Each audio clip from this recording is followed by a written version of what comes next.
All right, number 6, we're going to find f of g, g of f, and the domains of each.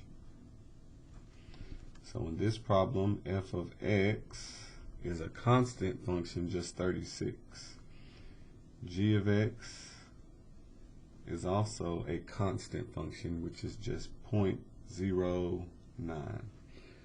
Okay, so no fraction, no square root, no log. Domain of f will be all real numbers.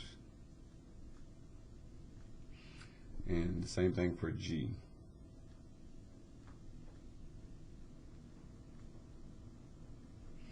When I do f of g of x, that means I'm going to start with the f equation, which is 36, and everywhere we have an x, we're going to plug in g. There's no x, so we don't plug anything in, so this is all we do.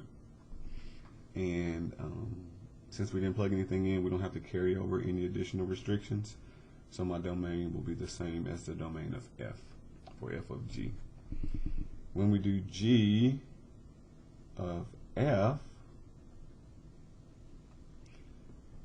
we start with the g equation this time, which is 0.09, and we plug in everywhere we have an x, we plug in the f equation. Again, no x, nothing to plug in, so we have no added restrictions, so domain will be the same as that of g. So f of g in this case is 36, g of f 0.09, and then the domains for each of them are all real numbers, negative infinity to positive infinity.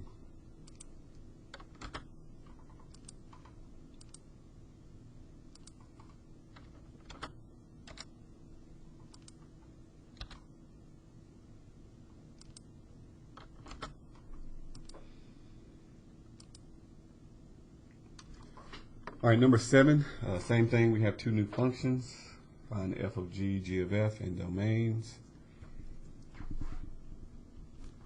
So 7, we have f of x equals x squared plus 4.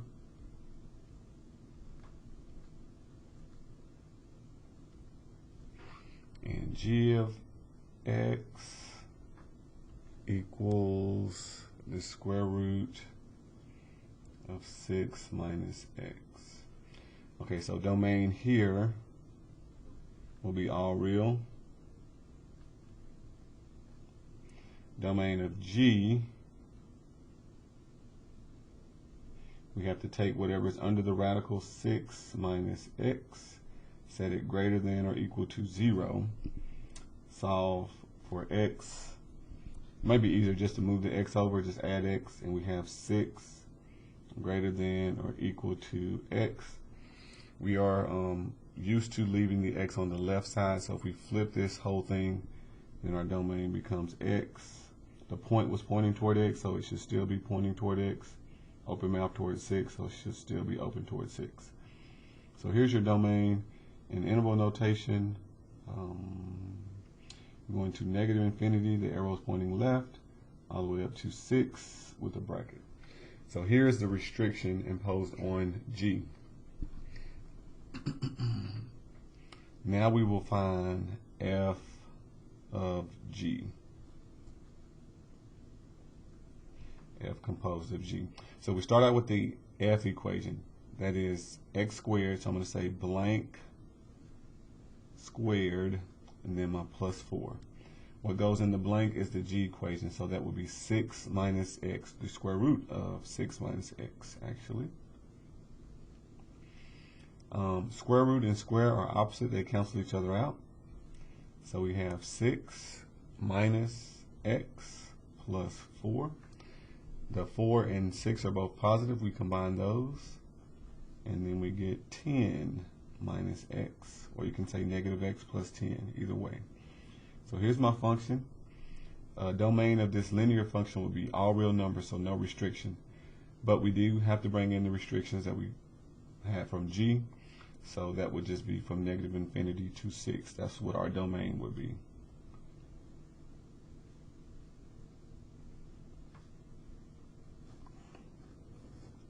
So we have our function and domain. Now, for g of f,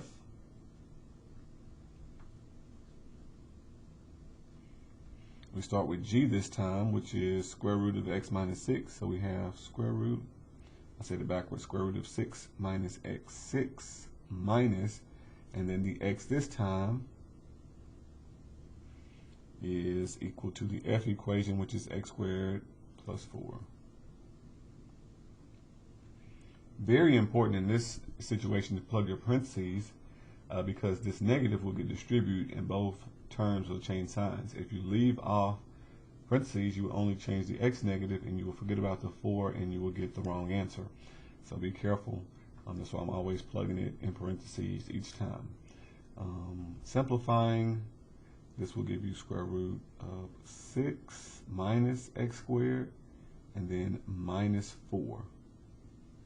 So you combine the 6 and 4, that will give you a positive 2 minus x squared. All right, now we're going to find the domain.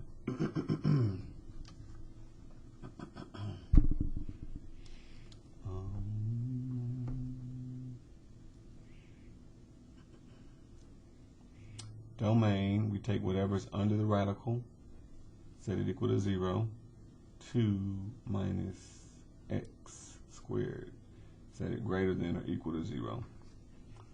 And then we would, let's go ahead and subtract 2. So I have a negative x squared greater than or equal to negative 2. These are something you need to remember.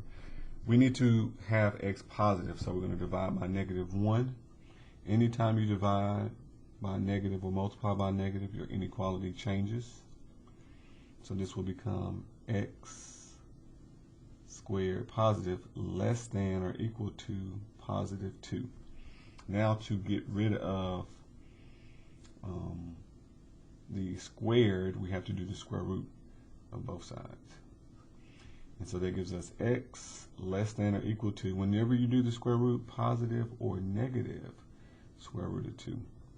So when you have these inequalities, like so, if you have x is less than or equal to, when we have this scenario,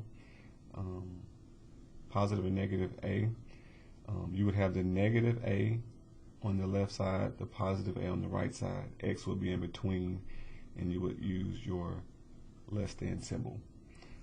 This is what that scenario will transform to. Now, when you have the other direction, you can have x greater than or equal to, after you do this, a positive or negative a. Then your negative, it would just be almost the same, but it would have flipped. So you have x is less than the negative a, and then you have, or it separates, x is greater than the positive a. It's kind of like that sign change flip here. So you'd have it in this scenario. So in this case, it fits the a scenario. So when we do our domain, we would have a negative square root of 2 is less than or equal to x, which is less than or equal to positive square root of 2. And this would be our domain here. So a lot of stuff to remember and be aware of here. So let's go ahead and punch everything in. So f of g of x, we had 10 minus x.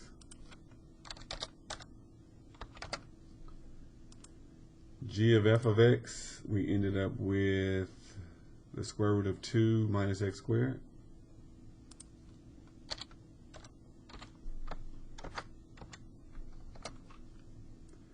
And then domain of f, we ended up with negative infinity to 6 in bracket.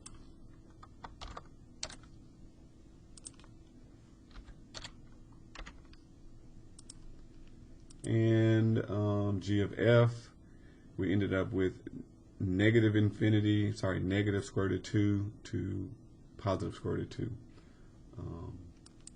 which I can do it in interval notation. I think I can do it in bracket. If I do bracket, negative square root negative square root of 2. Arrow over, comma, 2 square root of 2. I think we can do it that way. So you can do it like I have it written in parentheses with the inequality symbol, or you can do it with the brackets. Either way works.